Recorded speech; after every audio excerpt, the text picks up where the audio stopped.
اللهم اكفني بحلالك عن حرامك وأغنني بفضلك عمن سواك.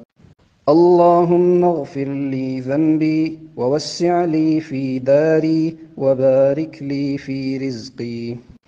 توكلت على الحي الذي لا يموت.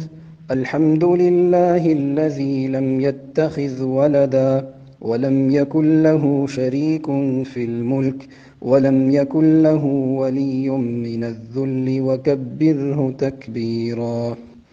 اللهم إني أعوذ بك من الهم والحزن، وأعوذ بك من العجز والكسل، وأعوذ بك من الجبن والبخل، وأعوذ بك من غلبة الدين وقهر الرجال.